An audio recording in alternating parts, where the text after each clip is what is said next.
तो कैसे हैं आप सभी लोग। स्वागत है आप सभी का आज के मेरे इस नए वीडियो में। आज मैं आपको बताने जा रहा हूँ गुणनखंड। तो चलिए, बेसिक मैथ का ये जो इम्पोर्टेंट सा टॉपिक है, बहुत ही इम्पोर्टेंट टॉपिक है ये गुणनखंड। जो भी बच्चा अगर 10 में है, ठीक है, उसको अगर गुणनखंड नहीं आता है, अगर जो 9 में है, जो 8 में है, वो गुणनखंड सीख ले, क्योंकि इसका 10 में जो है बहुत महत्व है। आपको चैप्टर नंबर दूसरे में शून्य निकालने वाले में द्विघात समीकरण, चैप्टर नंबर 4 में भी इसका बहुत उपयोग है। तो गुणनखंड बहुत ही इंपॉर्टेंट चीज़ है। तो चलिए, बिना समय गवाए हम शुरू करते हैं। आज का पहला सवाल हमारे पास वाला हूँ, तो ध्यानपूर्वक देखिएगा, वीडियो को पूरा देखिएगा। और अगर आप चैनल पर नए हैं तो चैनल को सब्सक्राइब कर दीजिएगा और वीडियो को लाइक करके जाइएगा।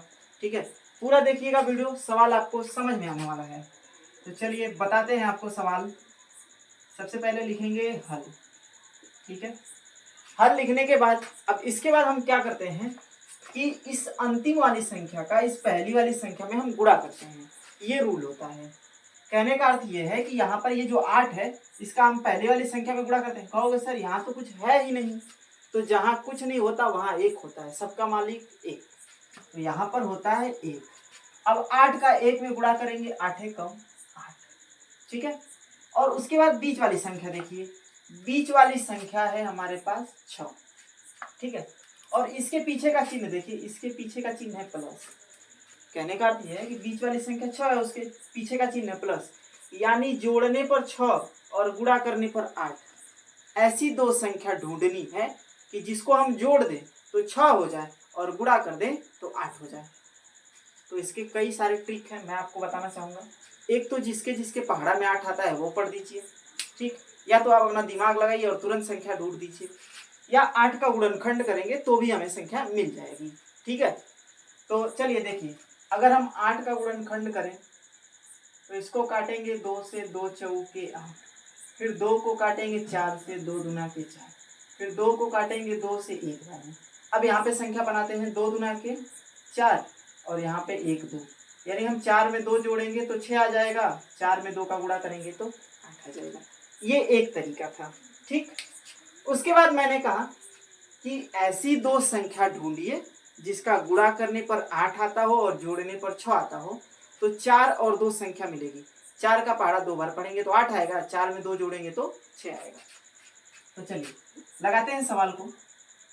देखो, सबसे पहले ये जो पहला वाला नंबर है या पहला वाला जो अंक है, इसको ऐसे ही उतार दो, एक्स स्क्वायर। ये प्लस है, प्लस को भी उतार दीजिए। अब यहाँ पे जो आपके पास 6 है, इसको हमने जो संख्या ढूंढ रखा है 4 और 2 लिख दीजिए। 4 प्लस के 2, कोष्टक को बंद करके इसके पीछे यक्स है तो यक्स, प्लस के 8 है तो 8। ठीक, अब उसके बाद फिर इसको ऐसे ही उतार लीजिए, यक्स स्क्वायर, प्लस है तो प्लस, 4 के साथ क्या लगा दीजिए, यक्स, कोष्टक तोड़ेंगे, 2 में यक्स का गुणा कर दीजिए यानी 2 यक्स, और प्लस के हो गया 8। यहाँ तक किसी को कोई दिक्कत? चलिए आगे बढ़ते हैं। इन दोनों में से कॉमन निकालिए। कॉमन मतलब होता है समान, उभयनिष्ठ या बराबर। तो इन दोनों में आपको बराबर क्या दिख रहा है, जो इसमें भी हो और इसमें भी हो। तो सर इसमें यक्स है, इसमें भी यक्स है। चलिए एक यक्स को निकाल लेते हैं। यहाँ पर 2 यक्स था, एक यक्स को हमने निकाल लिया तो यहाँ पे बचा 1 यक्स, प्लस यहाँ पे एक ही यक्स था, उसको हमने निकाल दिया तो यहाँ पे क्या बचा, 4 बच गया। अब इसमें आते हैं, तो इसमें देखिए सर, इसमें यक्स है, इसमें यक्स है ही नहीं, तो यक्स कॉमन नहीं होगा। लेकिन इसमें 2 है, इसमें भी 2 है, तो यहाँ से हम 2 को निकालेंगे तो यहाँ पे बचेगा यक्स, और जो संख्या बाहर निकालते हैं उससे अंदर वाली में भाग देते हैं। तो 2 से 8 में भाग देंगे तो भाग जाएगा 4 बार। ये दोनों कोष्टक के मान बराबर है। अब उसके बाद लिख देंगे यक्स प्लस के 4, और ये जो बाहर बाहर है इसको एक कोष्टक में लिख दीजिए, यक्स प्लस के 2। ये हो गया हमारे पास। सवाल नंबर 2 है हमारे पास। 5t का स्क्वायर है, प्लस के 12t है और प्लस के क्या है 7 है। तो ये कुछ इस प्रकार से सवाल है। सवाल का हमें निकालना है गुणनखंड। तो चलिए आपको गुणनखंड करना मैं सिखाता हूँ बिल्कुल ही अच्छे तरीके से। तो सबसे पहले लिखेंगे हल। ठीक, तो अगर आपको वीडियो अच्छे लग रहे हैं, अगर सवाल आपको अच्छा समझ में आ रहा हो तो प्लीज़ मेरे चैनल को सब्सक्राइब कर दीजिए और वीडियो को लाइक करते जाइएगा। ठीक, तो चलिए सवाल को देखते हैं। सवाल कह रहा है कि 5t का स्क्वायर है, प्लस के 12t है और प्लस के 7 है। तो पहला स्टेप क्या रहेगा, मैंने क्या बताया कि ये जो पहली संख्या है इसका अंतिम संख्या में गुणा करेंगे। यानी 5 का 7 में गुणा करेंगे। मेरी बातों को ध्यान से सुनिएगा। ये जो पहली संख्या है इसका अंतिम संख्या में गुणा करेंगे। 5 का गुणा करेंगे 7 में, तो 5 का गुणा कर लीजिए 7 में, आएगा हमारे पास 35। ठीक, अब बीच की संख्या क्या है? तो बीच की संख्या है 12 और इसके पीछे का चिन्ह देख लीजिए क्या है, प्लस। यानी ऐसी दो संख्या खोजिए जिसको जोड़ने पर 12 होता हो और गुणा करने पर 35। ऐसी दो संख्या खोजिए जिसको जोड़ने पर 12 और गुणा करने पर 35 आता हो। ठीक है, मिला संख्या आपको? तो चलिए मैं बताता हूँ संख्या हमारे पास क्या मिलेगी।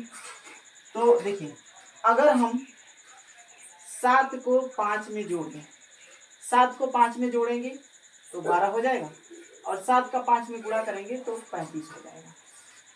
यानी हमारे पास संख्या क्या मिलेगी? 7 प्लस के 5 मिलेगी। तो चलिए सवाल को लगाते हैं। यहाँ पे 5t का स्क्वायर उतार दीजिए, प्लस के, अब यहाँ पे 12 था, इसके स्थान पे जो आपने नई संख्या खोजी है उसको रखते हैं। ये 12 के जगह पे जो आपने नया वाला संख्या ढूंढते हैं उसको रखते हैं। यहाँ पे रखेंगे 12 प्लस, सॉरी, यहाँ पे रखेंगे 7 और प्लस के यहाँ पे रखेंगे 5 और इसके पीछे t है तो t और प्लस के 7 है तो 7। उसके बाद फिर इसको ऐसे ही उतार लेंगे। 5t का स्क्वायर, प्लस है तो प्लस, 7 का t में गुणा होगा तो 7t, प्लस 5 का t में गुणा होगा तो 5t और प्लस के 7। अब इन दोनों में से कॉमन लीजिए, इन दोनों में कॉमन, इन दोनों में बराबर, इन दोनों में समान। आपको क्या दिख रहा है? जो इसमें भी हो और इसमें भी हो, तो इसमें भी t है, इसमें भी t है, तो हम t को निकाल लेते हैं। तो यहाँ पे बचेगा क्या? 5 और यहाँ पे 2t है, एक t को हमने निकाल दिया तो बचा t और प्लस के 7 और यहाँ पे एक t था उसको तो आपने निकाल दिया, हो गया। अब देखिए यहाँ पे दोनों बराबर दिख रहे हैं क्या? 5t प्लस 7, 5t प्लस 7, इसमें से कुछ कॉमन करने की जरूरत ही नहीं है, ना ही तो यहाँ पे कुछ कॉमन हो रहा है। तो जहाँ कुछ कॉमन नहीं होता वहाँ एक कॉमन कर लीजिए और यही उतार दीजिए। 5t प्लस के 7, 5t प्लस के 7 और यहाँ पे जो बाहर बाहर है उसको एक कोष्टक में, यानी t प्लस के 1। ये हो जाएगा हमारे पास आंसर। तो अगर वीडियो अच्छा लगा तो वीडियो को लाइक कीजिए। ठीक है, तो अगले सवाल की तरफ देखते हैं। अगला सवाल है हमारे पास यक्स स्क्वायर प्लस के 12x प्लस के है 27। इस सवाल को हमें हल करना है, तो चलिए हल करते हैं। सबसे पहले लिखेंगे यहाँ पर हल, और हमने क्या बताया कि हमेशा अंतिम वाली संख्या का पहली वाली संख्या में गुणा करेंगे। मतलब यहाँ पे जो अंतिम वाली संख्या है इसका हम पहली वाली संख्या में गुणा करेंगे, तो यहाँ पे 1 है, कुछ नहीं होता तो क्या होता है 1। 27 का 1 में गुणा करेंगे, 27 का 1 में गुणा करेंगे तो आएगा 27। ठीक, और मैंने बताया कि बीच वाली संख्या क्या है, तो बीच वाली संख्या हमारे पास 12 है और इसके पीछे का चिन्ह देख लीजिए तो प्लस है। ठीक, अच्छा, तो इसके पीछे का प्लस चिन्ह जो है, तो ऐसी दो संख्या ढूंढिए जिसको जोड़ने पर 12 होता हो और गुणा करने पर 27। ऐसी दो संख्या ढूंढिए जिसको जोड़ने पर 12 आता हो और गुणा कर देने पर 27 आता हो। तो चलिए सवाल को हम हल करते हैं। तो यहाँ पर लिखेंगे यक्स स्क्वायर, हमारे पास संख्या क्या मिलेगी? 9 प्लस के मिलेगा 3। 9 में 3 जोड़ेंगे 12 आ जाएगा, 9 में 3 का गुणा करेंगे 27 आ जाएगा। तो सवाल लगाते हैं, यक्स स्क्वायर है तो यक्स स्क्वायर, प्लस है तो प्लस, ये पुरानी वाली संख्या के स्थान पे हम नई संख्या रखेंगे। 9 प्लस के 3 और उसके पीछे यक्स प्लस के 27, फिर यक्स स्क्वायर है तो यक्स स्क्वायर, प्लस 9 के साथ यक्स का गुणा कर दीजिए तो 9 यक्स, फिर 3 के साथ यक्स का गुणा कर दीजिए तो 3 यक्स और प्लस के क्या हो जाएगा 27।